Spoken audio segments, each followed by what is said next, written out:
Estimado Padre Luiz Sartorel, no Senhor eu cumprimento todas as irmãs e todos os irmãos que fazem parte do Centro Ecumênico de Estudos Bíblicos, como também aqueles que nesse momento se unem a nós em profunda oração nessa semana especial, em preparação à grande festa de Pentecostes, celebrando a unidade dos cristãos, que se dá verdadeiramente por corações que desejam viver um profundo amor por nosso Senhor Jesus Cristo, pelo seu Evangelho e pela sua obra. Minhas irmãs e meus irmãos, eu gostaria de estar com vocês nesse momento, mas estarei justamente no horário da live na Assembleia Legislativa do Ceará, numa sessão solene em memória do Papa Francisco e, ao mesmo tempo, para celebrar a Campanha da Fraternidade 2025. Pois bem, eu gostaria de ingressar nessa sala com a palavra, que está acima de toda a palavra, que é a palavra de Deus. Pois bem, tomo do Evangelho de São João, no capítulo 11, a partir do versículo 26, aquilo que eu gostaria de falar ao coração de todos vocês, nesse momento em que nós estamos celebrando, por meio da oração, a unidade dos cristãos, que tanto é desejada por Jesus e, naturalmente, por todos nós. Pois bem, o Evangelho nos traz fatos notáveis que nós precisamos abraçar se quisermos compreender a presença de Jesus. Ora, Jesus está na região da Decápole, trabalhando bastante, como também ingressando em todo o território de Israel. Jesus está evangelizando as pessoas quando ele tem uma notícia: Lázaro, seu amigo, está doente. O que Jesus faz? Larga tudo, todo o seu trabalho para ir até Betânia encontrar com o seu amigo. Pois bem, comparemos a atitude de Jesus com a atitude humana. Quem de nós está pronto a visitar todos aqueles que estão doentes?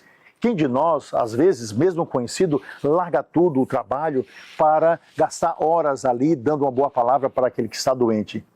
O ser humano é muito estranho. Ele não vai visitar o doente, mas tem um dia inteiro para ficar em um enterro.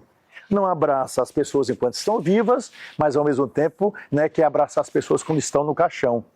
Não elogia a pessoa no tempo certo, mas depois da morte faz os maiores elogios àquele que tantas vezes até criticou, mas que agora merece a alegria dos altares. Jesus faz diferente, larga tudo, vai lá, deseja abraçar, deseja conversar, deseja ser presença viva na vida daquele que tem necessidade. Pois bem, chegando ali em Betânia, o que acontece? Marta vem, aquela que é senhora, aquela que tem a liderança da sua família. Ela vem porque, se prestarmos atenção, ela é aquela que dialoga com Jesus e às vezes até enfrentou Jesus. Ela é aquela que mostra um coração aberto à palavra de Deus, colocando toda a sua personalidade forte. O nome Senhora mostra verdadeiramente quem é Marta. Ela conversa com Jesus. Se o Senhor estivesse aqui, meu irmão não teria morrido. E Jesus diz essa palavra fundamental: eu sou a ressurreição e a vida. Quem crê em mim não morrerá para sempre. Você crê nisso? Palavra que Jesus pergunta a Marta, sua amiga, mas também pergunta a cada um de nós. Pois bem, Jesus chega. O que acontece? Lázaro já está morto. O que Jesus faz? Jesus apresenta o coração de Deus naquele momento. Tanta expectativa em uma longa caminhada para encontrar o seu amigo e ele o encontra, infelizmente, morto.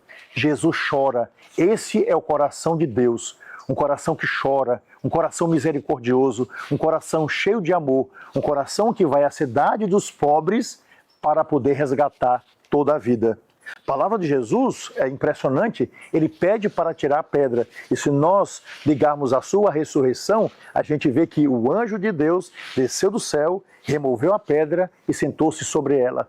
É bonito também perceber que até mesmo os poetas foram capazes de entender desse momento crucial da vida humana. Afinal de contas, eles dizem, como Carlos Drummond de Andrade: havia uma pedra em meu caminho, no meu caminho havia uma pedra. Essa pedra precisa ser removida. E Jesus pede que a pedra seja removida. E Lázaro sai.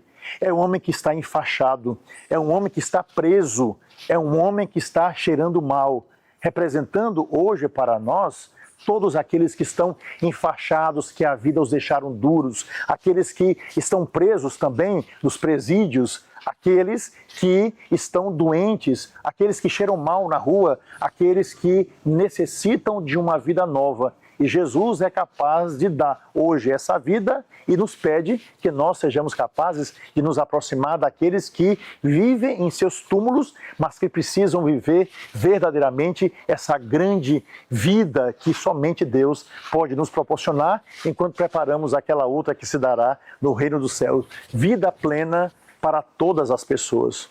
Ora, meus irmãos, minhas irmãs, Jesus se aproxima.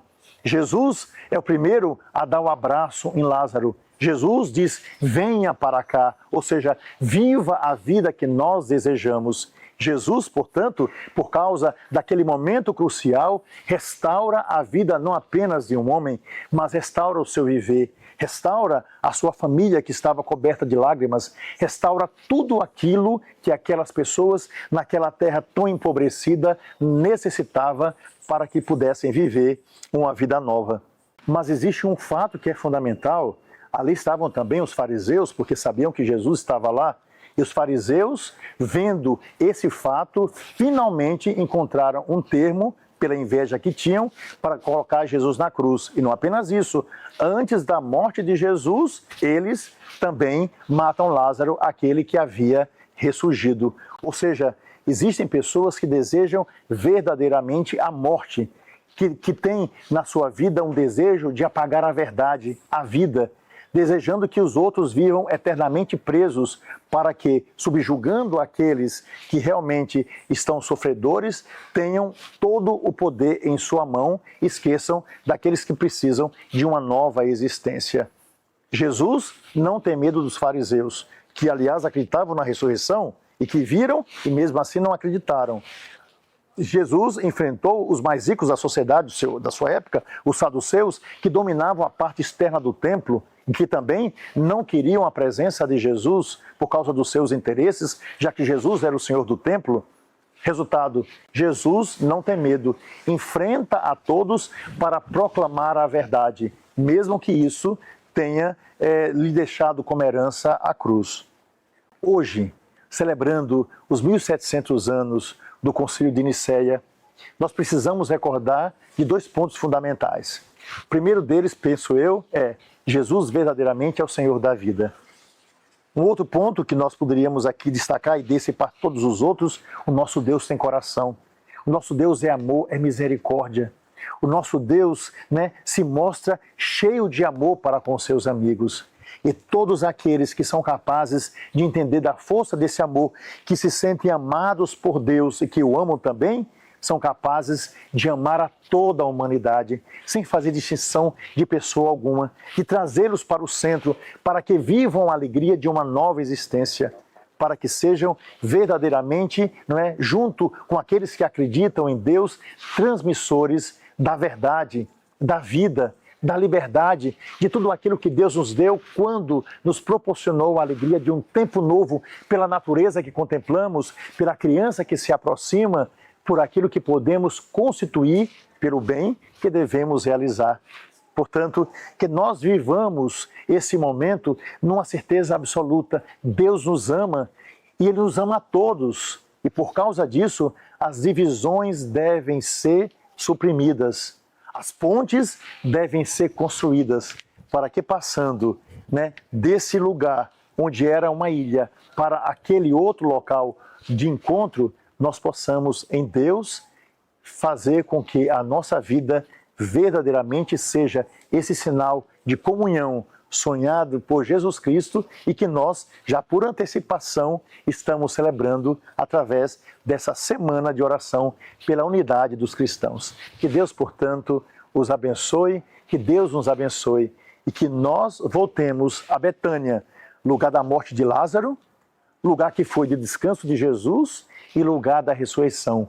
Betânia, terra dos pobres, Betânia, daqueles que simplesmente confiam em Deus e nele tem todo o porquê da sua vida. Que Deus abençoe.